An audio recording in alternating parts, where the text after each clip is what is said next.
Monsieur le député de Néligan, tout le monde est très attentif à votre question. Monsieur le Président, aujourd'hui, l'heure n'est pas au grand discours, mais à l'humain.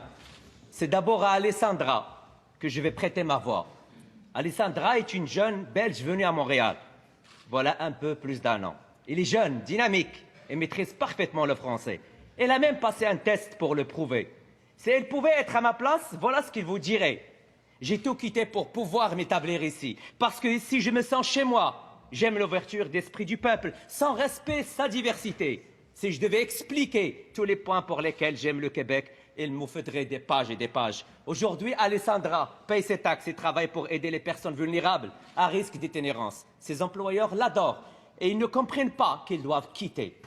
Mais voilà, aujourd'hui, Alessandra doit partir. Pourquoi, Monsieur le Président? Parce que le gouvernement caquiste ne sait plus comment faire pour baisser les seuils.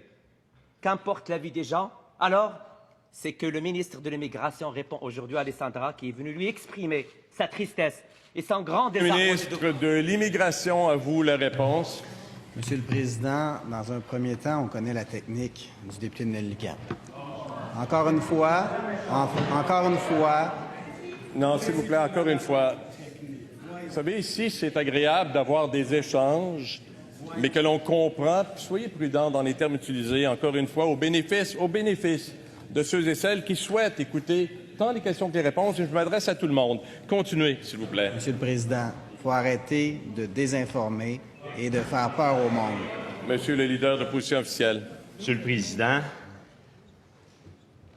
il est inacceptable que le leader dise que notre collègue désinforme quand la personne dont il citait les propos est en haut et est en train de vivre de façon très lourde et inhumaine la décision de ce gouvernement-là, Monsieur le Président.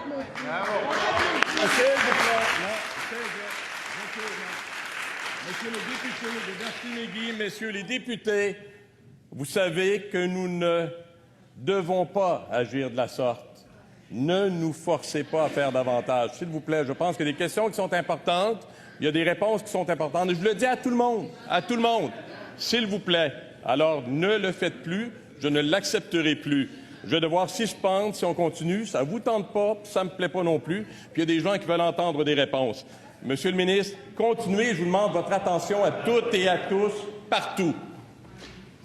Monsieur le Président, le député de Néligan dit qu'il y a des gens qui vont devoir quitter. C'est faux. Monsieur le Président, ce que nous faisons, c'est que nous nous assurons de sélectionner les personnes migrantes en fonction des besoins du marché du travail. Durant des années, Monsieur le Président, durant des années, le Parti libéral n'a pas géré adéquatement les différents programmes d'immigration, à la fois dans le cadre du programme régulier des travailleurs qualifiés, à la fois dans le cadre du programme d'expérience québécoise. Monsieur le Président, on s'assure de répondre aux besoins du marché du travail, à la fois dans le cadre des diplômés, à la fois dans le cadre des travailleurs temporaires. Monsieur le Président, avec la réforme que j'ai annoncée la semaine dernière, on a élargi les domaines de formation qui sont admissibles. Parce que c'est pas vrai qu'au Québec, on a besoin uniquement de diplômés universitaires. On a besoin de gens qui vont occuper des emplois du domaine professionnel, du domaine technique. Parce que dans toutes les régions du Québec, ce sont les besoins. Le député Néligan se lève souvent pour me le rappeler. Alors, est-ce qu'il peut être cohérent avec lui-même et avec ses propos précédents? En terminant, encore une fois, attention aux propos que vous utilisez. Je pense que le sujet est important. À preuve, il y a des échanges. Alors, Monsieur le député Néligan, vous posez votre question, vous êtes le seul à avoir la parole. Tous sont attentifs. Samir, étudiant, était ici présent dans les tribunes. Samir a fini son DEP. Aujourd'hui, son parcours scolaire ne fait plus partie de la liste des programmes admissibles. Et aujourd'hui, Samir ne sait plus quoi faire. Pourtant, il a suivi cette formation au coût de 25 000 $ parce qu'on lui a dit qu'il le qualifie pour le PEC. Que répond le ministre de l'Immigration à ces jeunes qui ont tout fait pour se qualifier et qui veulent contribuer au Québec et qui aujourd'hui se trouvent sans rien à cause de votre improvisation et vos décisions arbitraires? Monsieur le ministre de l'Immigration, on attend la réponse, on est attentif. Oui, Monsieur le Président. Dans le cadre de la réforme que nous mettons en place, nous nous assurons de répondre aux besoins du marché du travail. Il faut dire, durant des années, le programme d'expérience québécoise, il y avait des critères de sélection qui ne répondaient pas aux besoins du marché du travail. Plus de 86 % des personnes sélectionnées, Monsieur le Président, émanaient du programme d'expérience québécoise. Il faut s'assurer que lorsqu'on a des emplois qui sont en demande, ils puissent être comblés. Et au cours des années, Monsieur le Président, on a pu le constater, les personnes immigrantes n'ont pas nécessairement occupé des emplois à la hauteur de leurs compétences. Il faut être coller sur les besoins du marché du travail. Il faut s'assurer, Monsieur le Président, de répondre notamment aux besoins du marché du travail dans toutes les régions du Québec pour s'assurer que l'économie du Québec puisse être performante.